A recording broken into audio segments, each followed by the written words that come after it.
Public পরীক্ষায় প্লাসের সংখ্যা বাড়লেও বাড়েনি শিক্ষার মান, বলছেন শিক্ষাবিদরা। প্রত্যাশার চাপে ব্যাহত হচ্ছে শিক্ষার্থীদের স্বাভাবিক মেধা বিকাশ।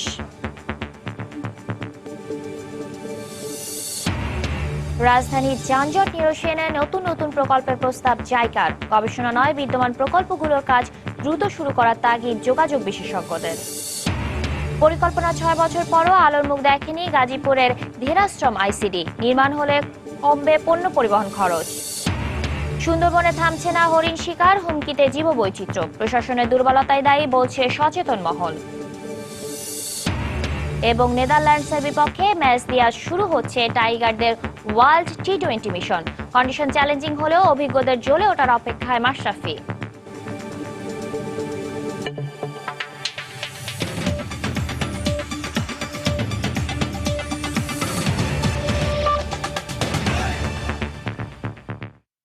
সংবাদের সঙ্গে আছি আমি শাতিলা শর্মা।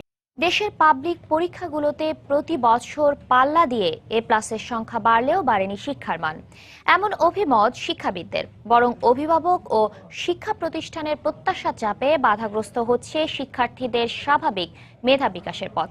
শিক্ষাবিদরা বলছেন, শিক্ষা ব্যবস্থা জ্ঞান ভিত্তিক না হয়ে A+ পাওয়ার অসুস্থ প্রতিযোগিতা চলছে। বিস্তারিত শরীফুল ইসলামের রিপোর্টে।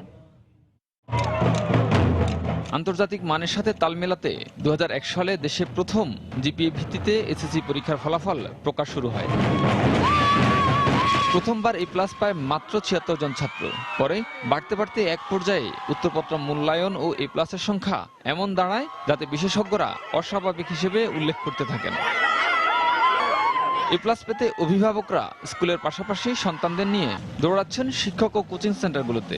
A+কে ঘিরে এই অসুস্থ প্রতিযোগিতার প্রভাব পড়ছে ছাত্রছাত্রী ও অভিভাবকদের উপর। চাপ তো অনেক দেয় যে তোমার A+ পাইতে হবে। A+ না পাইলে মানুষের মুখে অনেকটা কথা শুনতে হয়, তারপর নিজের কাছেও খারাপ লাগে। জিপিএ 5 নির্যাতন শুরু হয়েছে, আর এখন দেখা যাচ্ছে যে সৃজনশীল শিক্ষা ব্যবস্থা আসার ফলে সবাই জিপিএ 5 পায়। স্কুলের সুনামের জন্য আমার বাচ্চাকে আমি বলবো যে A+ পাওয়ার কথা। গার্জিয়ানরা বাধ্য হচ্ছে যে বাচ্চাদের A+ পেতে হবে। পড়ালেখার মান বাড়েনি, অবশ্য রেজাল্টের মান বেড়ে গেছে।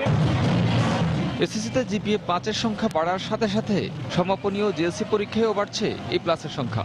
এসএসসিতে 2001 সালে A+ পেয়েছে মাত্র 76 জন শিক্ষার্থী। 10 বছর পর 2011 সালে 820 গুণ বেড়ে দাঁড়ায় 62,288 জন। আর 2014 সালে সর্বোচ্চ A+ 1,42,276 জন।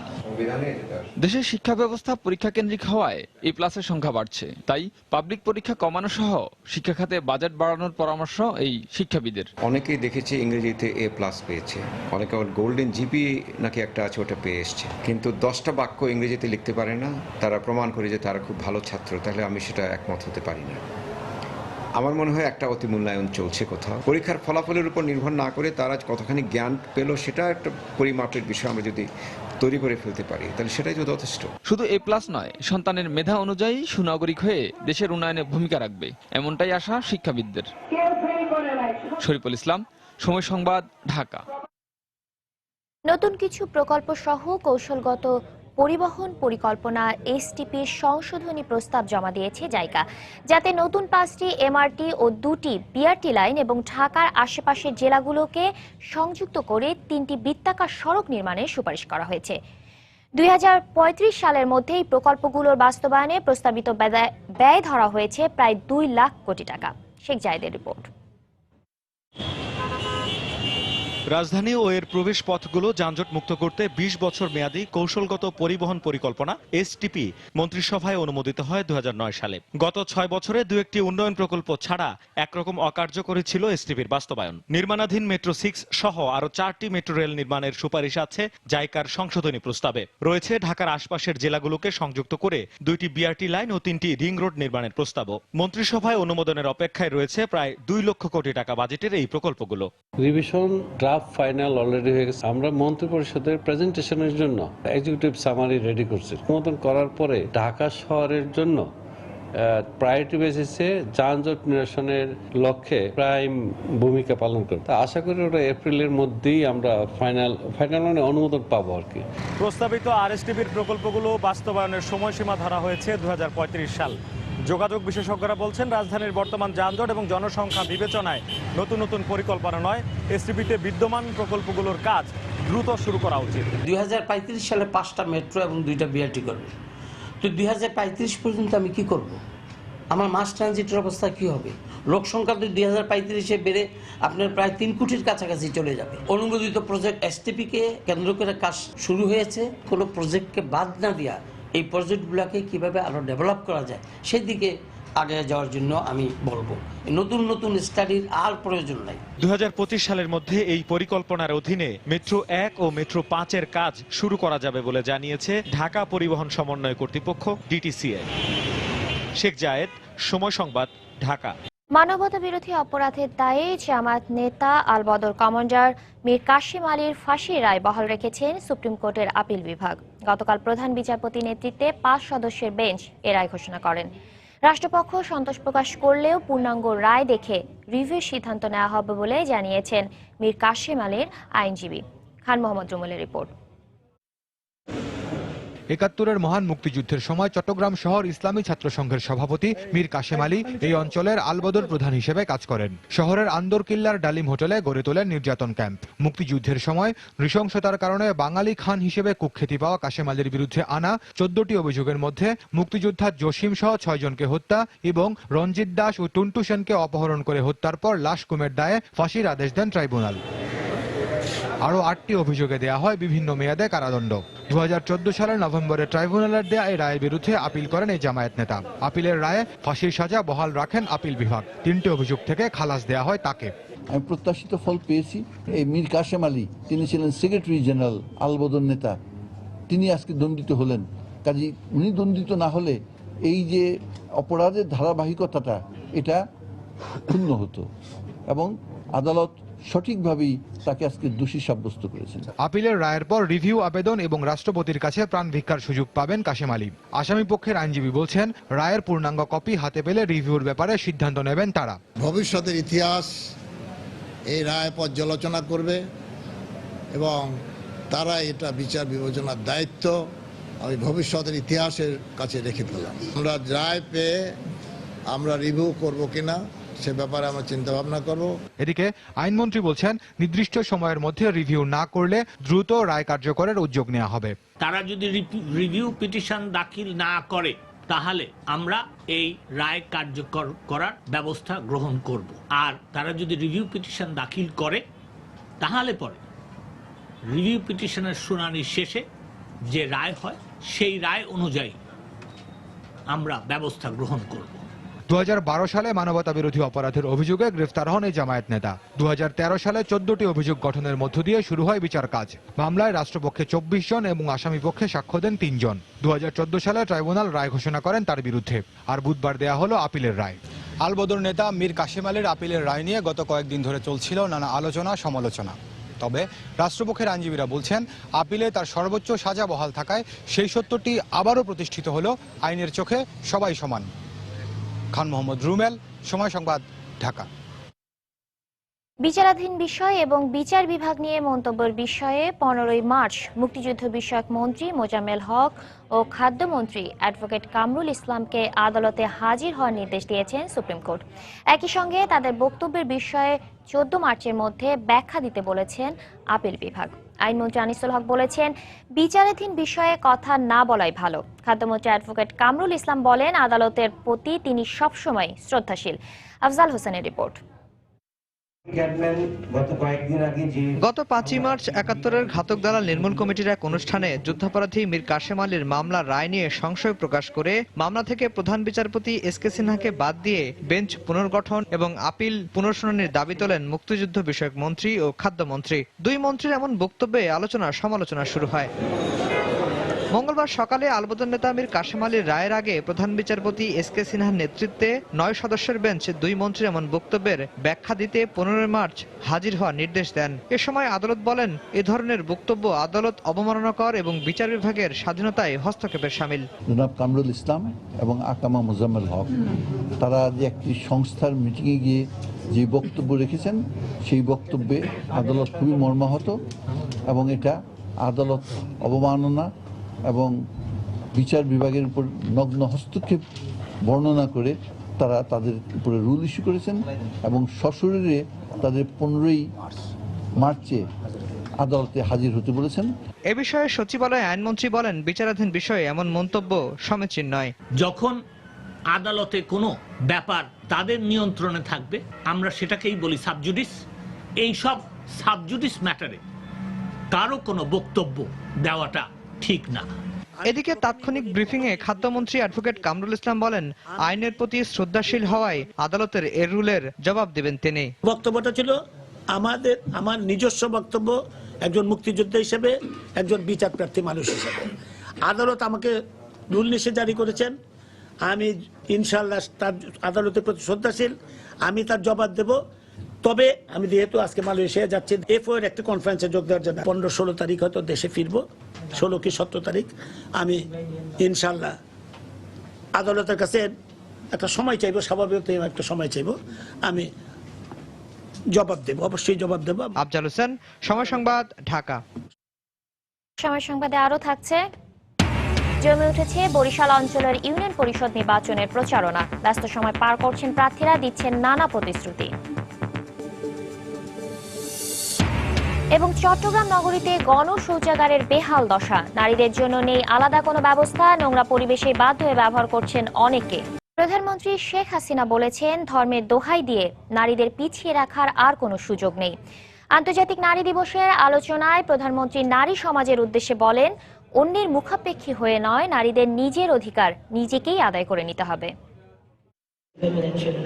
পৃথিবীতে সুন্দর আর কল্যাণকর যা কিছু, সেখানে পুরুষের পাশাপাশি অবদান রয়েছে নারীরও। তাই নারীকে অবহেলা করলে সে সমাজ এগিয়ে যেতে পারে না। আন্তর্জাতিক নারী দিবসের আলোচনায় প্রধানমন্ত্রী শেখ হাসিনা পৃথিবীর ইতিহাসে নারীর অবদানের কথা উল্লেখ করে বলেন, বাংলাদেশে প্রতিবন্ধকতা ছিল, ধর্মীয় গোঁড়ামি ছিল, তারপরও সরকারের প্রচেষ্টা ছিল নারীর সমান অধিকার নিশ্চিত করার। আর এ কারণেই বাংলাদেশের নারীরা এগিয়ে চলেছে আপন মহিমায়। আমাদের কারো দিকে মুখাপেক্ষি হয়ে চলবে না। নিজেদের ভাগ্য নিজেদের গড়তে হবে, নিজেদের পায়ে দাঁড়াতে হবে, আত্মবিশ্বাস নিয়ে চলতে হবে, তবেই মর্যাদা পাওয়া যাবে। কেঁদে কেঁদে ফিরলে মর্যাদা কেউ হাতে তুলে দেয় না, বরং করুণা করে। আর করুণা ভিক্ষা নিয়ে তো মেয়েরা বাঁচতে পারে না। কাজে নিজের মর্যাদাটা নিজেকেই অর্জন করতে হবে, নিজের কর্মের মধ্য দিয়ে, আত্মবিশ্বাসের মধ্য দিয়ে। প্রধানমন্ত্রী বলেন, ইসলাম ধর্ম প্রথম গ্রহণ করেছিলেন একজন নারী, ইসলাম প্রতিষ্ঠার যুদ্ধে প্রথম শহীদও একজন নারী। তাই ধর্মের নামে নারীকে ঘরে বন্দী করে রাখাকে কুপমণ্ডুকতার সঙ্গে তুলনা করেন তিনি। ধর্মের নাম নিয়ে কখনো কাউকে পিছনে ঠেলে দেওয়া বা কুপমণ্ডুকতায় ফেলে দেওয়ার সেই সুযোগ নেই। ইসলাম ধর্মই নারীদেরকে সমাজে সুযোগ দিয়েছেন। স্বামীর সম্পদে যেমন তাদের অধিকার, পিতার সম্পদেও অধিকার, এই সম্পদের অধিকার একমাত্র ইসলাম ধর্মেই দেওয়া আছে, অন্য কোনো ধর্মে কিন্তু নাই। আপনারা সেটা দেখবেন। কাজে আমাদের সামনে দৃষ্টান্ত রয়েছে, আমাদের ঘাবড়াবার কিছু নেই। শেখ হাসিনা বলেন, ক্ষুধা দারিদ্র্যমুক্ত উন্নত বাংলাদেশ প্রতিষ্ঠায় যে সংগ্রাম চলছে তা বাস্তবায়ন করতে পুরুষের সঙ্গে সমান অংশগ্রহণ প্রয়োজন নারীর। ইসলাম ধর্মের জন্য। শাহ আলী জয়, সময় সংবাদ, ঢাকা। সরকারের পক্ষ থেকে বিএনপিকে আন্তর্জাতিক নারী দিবস পালন দেয়াকে দুঃখজনক বলে মন্তব্য করেছেন দলের চেয়ারপারসন বেগম খালেদা জিয়া। গতরাতে গুলশান কার্যালয়ে আয়োজিত এক অনুষ্ঠানে তিনি কথা বলেন।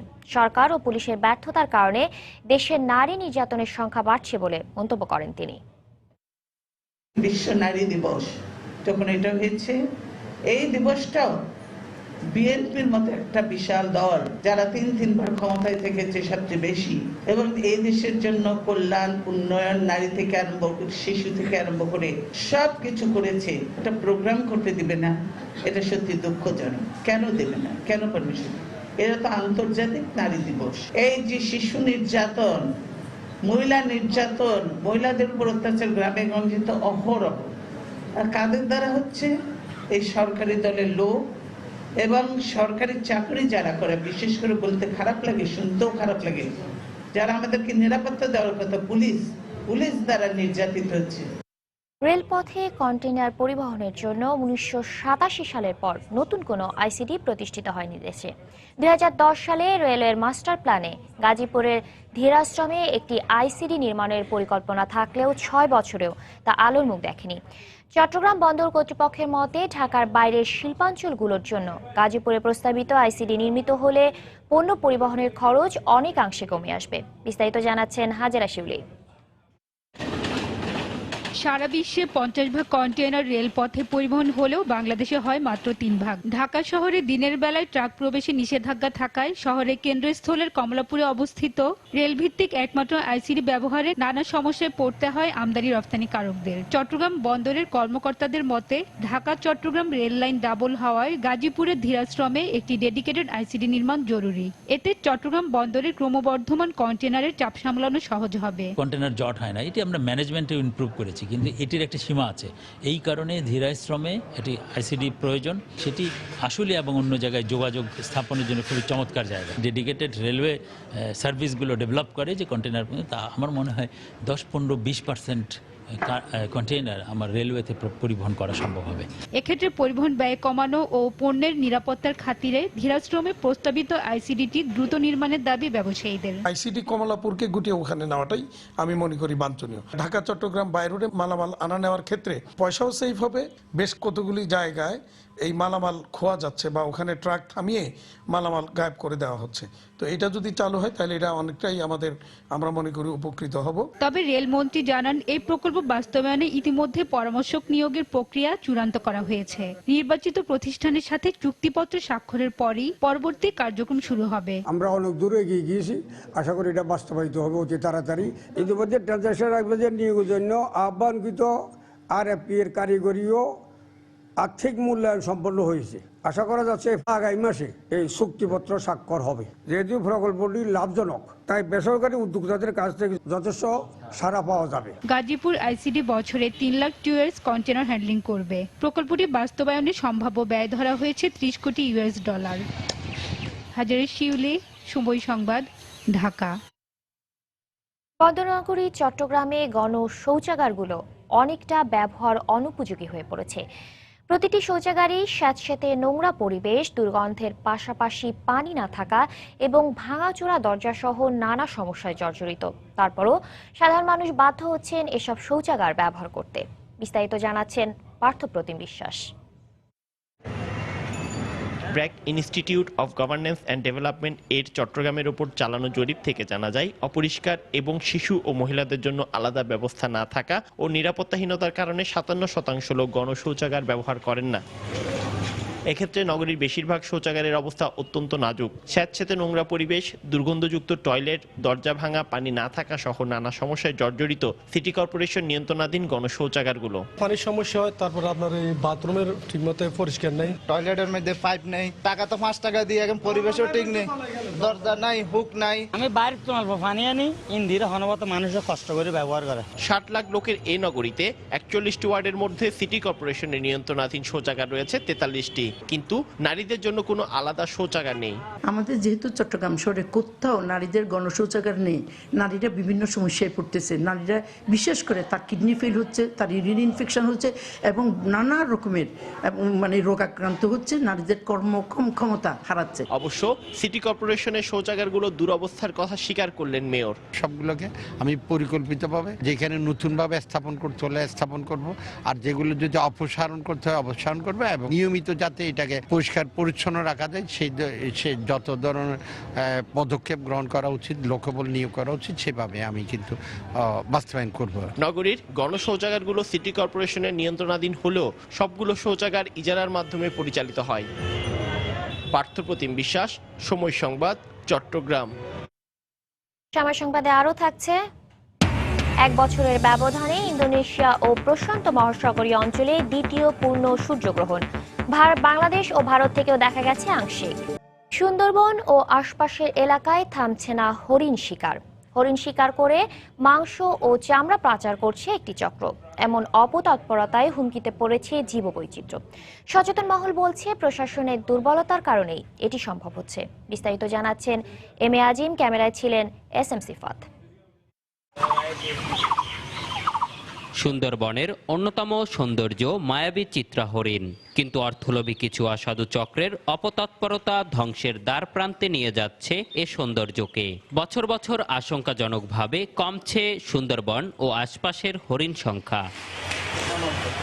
গত 1 বছর ধরে বরগুনার পাথরঘাটায় 5 থেকে 6টি চক্র সুন্দরবনের বিভিন্ন এলাকা থেকে হরিণ শিকার করছে। চরদোয়ানি এলাকায় বিক্রি হচ্ছে হরিণের মাংস।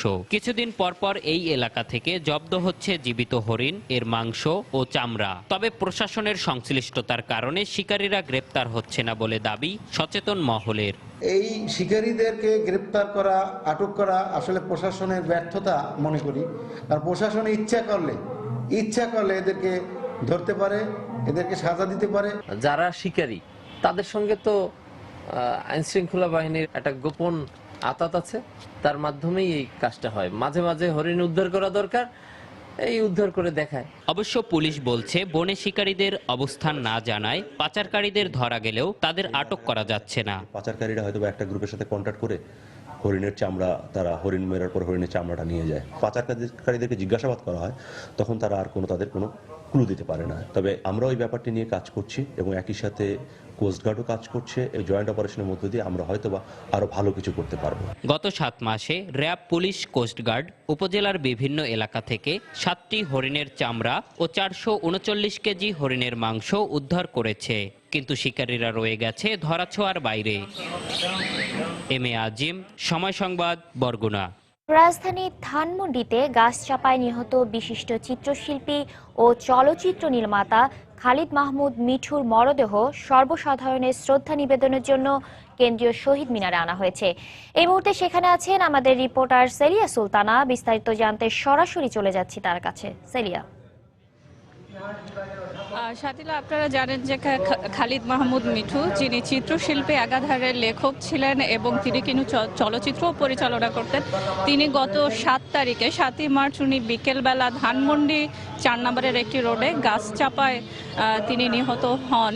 এবং গতকাল তার ছেলে বিদেশ থেকে ফেরার পরে, লন্ডন থেকে ফেরার পরে আজ আমরা দেখতে পেয়েছি যে তাকে সর্বসাধারণের শ্রদ্ধা জানানোর জন্য তার লাশবাহী যে গাড়ি, সে গাড়িটি শহীদ মিনারে নিয়ে আসা হয়েছে এবং এখানে ঘন্টা দুয়েকের মতো এখানে অবস্থান করবেন তার পরিবার, তার আত্মীয় স্বজন যারা আছেন, এছাড়া যারা তার শিক্ষা জীবনে যারা বন্ধু ছিলেন এবং এছাড়াও সহকর্মী ছিলেন, তাদের জন্য এখানে উন্মুক্ত করে দেওয়া হবে।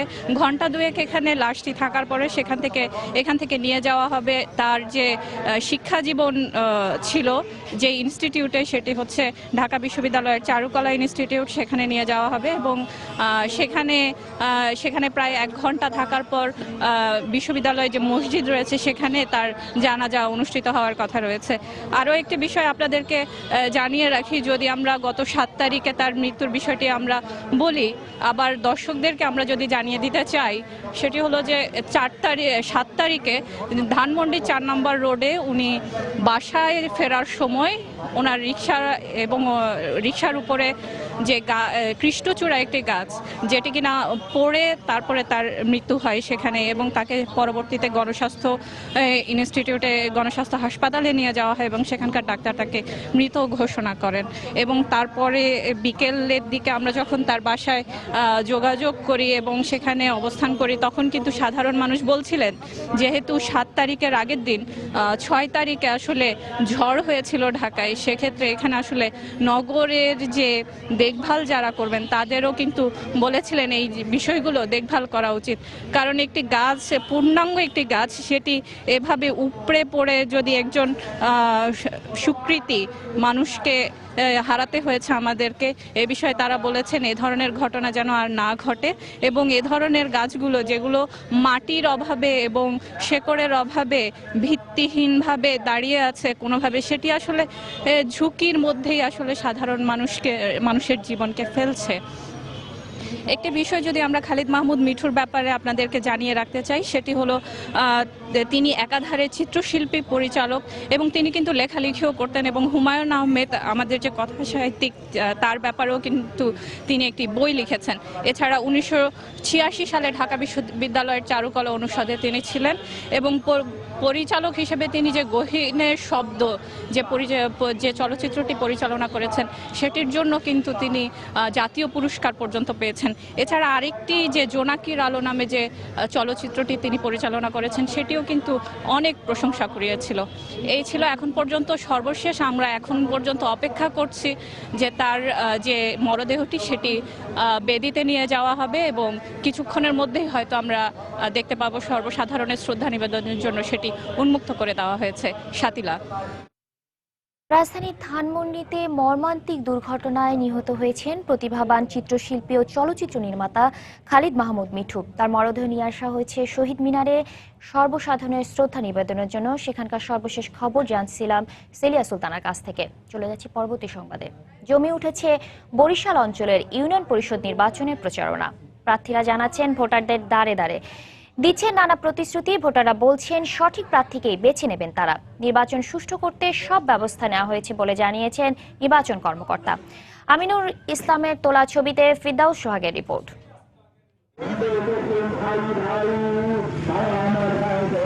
বরিশাল অঞ্চলের গ্রামগুলোতে এখন উৎসবের আমেজ। কদিন পরই ইউনিয়ন পরিষদ নির্বাচন, তাই দিন নেই রাত নেই, এমনকি নামা খাওয়াও যেন বন্ধ হয়ে গেছে প্রার্থীদের। তারা ছুটছেন ভোটারদের দ্বারে দ্বারে। চলছে ভোটারদের মন জয়ের সব প্রচেষ্টা, দিচ্ছেন নানা প্রতিশ্রুতি। আমি যদি নির্বাচিত হইতে পারি এই এলাকার রাস্তাঘাট পোল সহ মাদকমুক্ত এলাকা গঠন করব। আমাদের এলাকায় বিশেষ করে নদী ভাঙ্গন, এই নদী ভাঙ্গন সমস্যার সমাধান করব এবং ঠিকঠাক মতো যদি নির্বাচন হয় ইনশাআল্লাহ আমি বিপুল ভোটে জয় হব। আমি নির্বাচিত হতে পারলে জনগণের আশা আকাঙ্ক্ষার স্ফুরণ ঘটাবো এবং দুর্নীতিমুক্ত ইউনিয়ন পরিষদ পরিচালনা করব। ভোটাররা বলছেন দল নয়, যোগ্য ব্যক্তিকেই ভোট দিবেন তারা। আমরা এমন এক ব্যক্তিকে ভোট দেবো, সে যে দলেরই হোক, যাকে আমরা সুখে দুঃখে পাবো তাকেই আমরা ইনশাল্লাহ ভোট দিয়ে নির্বাচিত করব। যে ভালো মানুষ, যে খেজমত করতে পারবে তাকে আমরা ভোট দেবো ইনশাল্লাহ। আমাদের এই ঘরগুলোতে কারেন্ট নাই, যারা আমাদের কারেন্ট দেবে তাদের ভোট দেব। আমাদের এখানে একটা ব্রিজের দরকার, আমাদের একটা ব্রিজ হলে যে আমাদের ব্রিজটা করে দেবে তাকে আমরা ভোট দেব। আর নির্বাচন সুষ্ঠু করতে সব ব্যবস্থা নেওয়ার কথা জানালেন আঞ্চলিক নির্বাচন কর্মকর্তা। ভোট কেন্দ্রগুলোতে পর্যাপ্ত পরিমাণ পুলিশ ও আনসার মোতায়েন থাকবে। স্ট্রাইকিং ফোর্স হিসাবে থাকবে র্যাব, স্থান বিশেষে কোস্টগার্ড এবং বিজিবি। আইন শৃঙ্খলা ভঙ্গকারী তাৎক্ষণিক বিচারের জন্য থাকবে ভ্রাম্যমাণ আদালত। ইউনিয়ন পরিষদ নির্বাচন অবাধ ও নিরপেক্ষ করতে আমরা বদ্ধপরিকর। বরিশাল বিভাগে মোট ইউনিয়নের সংখ্যা ৩৫৭টি। এর মধ্যে প্রথম ধাপে নির্বাচন হবে ২৭১টি ইউনিয়নে। মোট ভোটার ৪১ লাখ। চেয়ারম্যান পদে প্রার্থী ১১৯০ জন, সাধারণ সদস্য পদে ৯৪৫৫ জন এবং সংরক্ষিত আসনে ২৭৫৭ জন।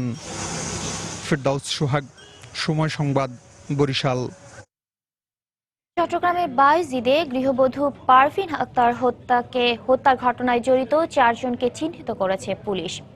সিসিটিভির ফুটেজের মাধ্যমে চিহ্নিত করার পর মামুন নামে সন্দেহভাজন একজনকে আটকও করা হয়।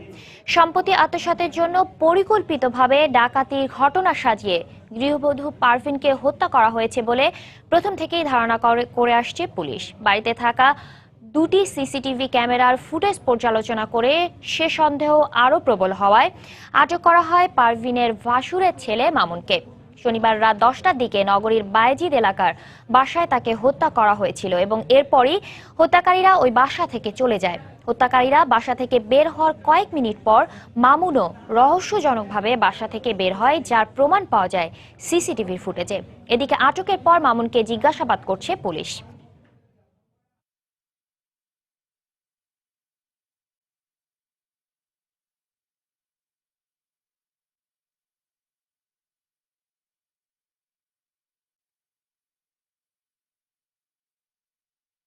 ওই সময় যে সন্দেহজনকভাবে যারা প্রবেশ করছে এবং বাইরে হয়েছে তার 4 জনকে আমরা এনে জিজ্ঞাসাবাদ করেছি। জিজ্ঞাসাবাদ শেষে যে তার ভাসুরের ছেলে মামুনের কথাবার্তা সন্দেহজনক এবং আমরা এখন পর্যন্ত আমাদের কাছে ধারণা যে সে এই ঘটনার পরিকল্পনাকারী। এই হিসাবে তাকে আমরা এই মামলায় গ্রেপ্তার করে বাকিদের গ্রেপ্তার এবং তথ্য সংগ্রহের জন্য পুলিশ রিমান্ডের আবেদন সহকারে আদালত। কক্সবাজারের নাজিরাটেক সমুদ্র পয়েন্টে বেসরকারি একটি কার্গো বিমান বিধ্বস্ত হয়ে পাইলট নিহত হয়েছেন। এখনও নিখোঁজ রয়েছেন 3 জন। এই বিষয়ে বিস্তারিত জানতে আমরা মুঠো ফোনে কথা বলবো প্রতিনিধি সুজাউদ্দিন রুবেলের সঙ্গে। রুবেল, সাথিলা, আজকে যে সকাল 9:30টার দিকে কক্সবাজার থেকে যশোরগামী একটি কার্গো বিমান একটি বেসরকারি বিমান বিধ্বস্ত হয়েছে নাজিরাট্যাক পয়েন্টে। তো আসলে আমরা সকাল থেকে দেখেছি যে এখানে নাজিরাট্যাক পয়েন্টে স্থানীয় জেলেরা যারা রয়েছেন তারা খুব দ্রুত গতির সাথে যে বিভিন্ন ট্রলার নিয়ে এই কার্গো বিমানটির পাশে যান। তো ওখান থেকে প্রায় এখনো পর্যন্ত যে 4 জন নিখোঁজ ছিল তার মধ্যে 2 জনকে উদ্ধার করা হয়েছে। 2 জনকে উদ্ধারের পর কক্সবাজার সদর হাসপাতালে নিয়ে আসা হয়। আমরা যতটুকু জানতে পেরেছি যে আমাদের ফায়ার সার্ভিসের যিনি কর্মকর্তা রয়েছেন জসিমউদ্দিন, তিনি আমাদেরকে জানিয়েছেন সকাল 10টার দিকে তাদেরকে কক্সবাজার সদর হাসপাতালে নিয়ে আসা হয়। নিয়ে আসার পর ডাক্তার তাদেরকে চিকিৎসা দিচ্ছিলেন। এর মধ্যে একজন বিদেশি পাইলট যিনি প্রথমে নিয়ে আসা হয় 10টার দিকে, তিনি মারা গিয়েছেন বলে আমাদেরকে কক্সবাজার সদর হাসপাতালের যে ইমার্জেন্সি বিভাগে যিনি ডাক্তার রয়েছেন নোবেল কুমার বড়ুয়া নিশ্চিত করেছেন। তবে এরপর 10:15-র দিকে আরেকজন বিদেশি পাইলটকে কক্সবাজার সদর হাসপাতালে নিয়ে আসা হয়। তিনি বর্তমানে তাকে চিকিৎসা দেওয়া হচ্ছে। তিনি ডাক্তারদের সাথে কথা বলতে আমরা দেখতে পেয়েছি। সাথিলা, কক্সবাজারের নাজিরাটেক সমুদ্র পয়েন্টে বেসরকারি একটি কার্গো বিমান বিধ্বস্ত হয়েছে। সেখানে একজন পাইলট নিহত হয়েছেন এবং 3 জন নিখোঁজ রয়েছেন। সর্বশেষ তথ্য জানাচ্ছিলেন আমাদেরকে সুজাউদ্দিন রুবেল। চলে যাচ্ছি পরবর্তী সংবাদে। এবার দেশের বাইরের খবর। ইসরায়েলের রাজধানী তেল আবিবে এক ফিলিস্তিনি ছুরিকাঘাতে এক মার্কিন পর্যটক নিহত ও অন্তত 10 জন আহত হয়েছে বলে জানিয়েছে স্থানীয় ও আন্তর্জাতিক গণমাধ্যম। আহতদের মধ্যে 5 জনের অবস্থা আশঙ্কাজনক বলে জানিয়েছেন চিকিৎসকেরা। দেশটির পুলিশ বলছে মঙ্গলবার রাতে তেল আবিবের বন্দর এলাকা জাফায় এ হামলার ঘটনা ঘটে। 21 বছর বয়সী হামলাকারী পশ্চিম তীরের একটি শরণার্থী শিবিরের বাসিন্দা বলে নিশ্চিত করেছে ইসরায়েলি পুলিশ। প্রায় 20 মিনিট ধরে জাফার 3টি স্থানে হামলা চালায় সে। পরে পুলিশের গুলিতে নিহত হয় হামলাকারী। মঙ্গলবার 2 দিনের ইসরায়েল সফরে দেশ তেল আবিবে এসে পৌঁছান মার্কিন ভাইস প্রেসিডেন্ট জো বাইডেন। এদিকে একই দিন জেরুজালেমে ইসরায়েলি পুলিশের উপর গুলি চালালে আরেক ফিলিস্তিনিকে গুলি করে হত্যা করে পুলিশ। এছাড়া সকালে 50 বছর বয়সী এক ফিলিস্তিনি ইহুদিদের উপর ছুরিকাঘাত করার চেষ্টা করলে পুলিশ তাকে গুলি করে হত্যা করে। 1 বছরের ব্যবধানে আবার পূর্ণ সূর্যগ্রহণ দেখল ইন্দোনেশিয়া ও প্রশান্ত মহাসাগরীয় অঞ্চলে লাখ লাখ মানুষ। বাংলাদেশ ও ভারত থেকেও আংশিক সূর্যগ্রহণ দেখা গেছে। বাংলাদেশ সময় ভোর 6:12 এই সূর্যগ্রহণ শুরু হয়। সকাল 7:38 সূর্যগ্রহণ সর্বোচ্চ পর্যায়ে পৌঁছায়। এ সময় চাঁদের ছায়া পুরোপুরি ঢেকে দেয় সূর্যকে। সূর্যগ্রহণের পর আংটির মতো সূর্যের যে অংশ দেখা যায় তাকে বলা হয় আমরা বা ছায়া, যা খালি চোখে দেখা যায় না। সূর্যগ্রহণের পুরো পরিক্রমা শেষ হবে হাওয়াইয়ের উত্তরাংশে স্থানীয় সময় 4:34। বাংলাদেশ ও ভারত ছাড়াও আংশিক সূর্যগ্রহণ চীন, জাপান, কোরিয়া ও অস্ট্রেলিয়ার কিছু অংশে দেখা যায় বলে জানায় গণমাধ্যম। নাসার গবেষকরা জানিয়েছেন এবারের সূর্যগ্রহণের সময় সূর্যের উপাদানগুলো নিয়ে বিশেষ গবেষণার পরিকল্পনা করছেন তারা। গত বছর 20 মার্চ একটি পূর্ণগ্রাস সূর্যগ্রহণ উপভোগ করে যুক্তরাজ্য ও উত্তর ইউরোপের কয়েক লাখ মানুষ। পরবর্তী পূর্ণগ্রাস সূর্যগ্রহণ হবে 2017 সালের 21 আগস্ট। বিশ্ব টি-20 খবর। ভারতের ধর্মশালায় আজ বাংলাদেশ সময় বিকেল 3:30টায় নিজেদের প্রথম ম্যাচে নেদারল্যান্ডসের মুখোমুখি হবে টাইগাররা। কন্ডিশন চ্যালেঞ্জিং হলেও এশিয়া কাপে ধারাবাহিক পারফরমেন্স আত্মবিশ্বাস যোগাবে বলে মন্তব্য করেছেন অধিনায়ক মাশরাফি বিন মুর্তজা। সেই সঙ্গে দলের অভিজ্ঞ খেলোয়াড়রা ফর্মে ফিরলে ভালো কিছু সম্ভব বলেও মনে করেন ম্যাশ। বাংলাদেশকে ফেভারিট মানলেও অঘটনের স্বপ্ন দেখছেন ডাচ অধিনায়ক পিটার বোরেন। মিজানুর রহমান মিন্টুর ক্যামেরায় ধর্মশালা থেকে বিস্তারিত জানাচ্ছেন হুমায়ুন কবির রোজ। নিরাপত্তা ইস্যু এতটা স্পর্শকাতর হয়ে পড়েছে যে বাংলাদেশের ক্রিকেটারদেরও ধর্মশালায় অনুশীলনের সময় কাঠ ঝুলিয়ে প্রবেশ করতে হয়েছে। নিরাপত্তার পর সবচেয়ে আলোচনায় এখানকার বৈচিত্র্যময় কন্ডিশন, কখনো গরম কখনো বা শীত, কিংবা আকাশে সূর্য থাকলেও কোনো আনুষ্ঠানিক ঘোষণা ছাড়াই শিলাবৃষ্টির রসিকতা। আবহাওয়ার এমন ভিন্ন চরিত্রটাকে চ্যালেঞ্জ হিসেবে নিয়েছেন বাংলাদেশ অধিনায়ক। দিনে দেখছি যে বেশ গরম লাগছে, বাট সন্ধ্যার আগে আগে প্রচন্ড ঠান্ডা, যেটা বললে আমাদের 2টা ম্যাচও আছে রাত্রে, যদিও আমরা ওইটা নিয়ে এখনই ভাবছি না। আমরা একটু রানিংও করেছি মাঠে, একটু ব্রিদিং একটু প্রবলেম হয়। সো এই জিনিসগুলো আসলে একটু সময় পেলে অবশ্যই ভালো হতো। কেমন হবে বাংলাদেশের একাদশ? বাতাসে গুঞ্জন, মুস্তাফিজ ফিট না হওয়ায় খেলতে পারবেন না। আবু হায়দার রনির জায়গায় দেখা যেতে পারে স্পিনার আরাফাত সানিকে, অর্থাৎ 3 পেসার, 1 বিশেষজ্ঞ স্পিনার ও 7 জন ব্যাটসম্যান হাতুরু সিংয়ের ওরা 11 জন। তবে প্রস্তুতি মঞ্চে সাকিব ও মুশফিক নেটে দীর্ঘ সময় ব্যাটিং করেছেন, কারণ তাদের রানে ফেরাটা বড্ড জরুরি।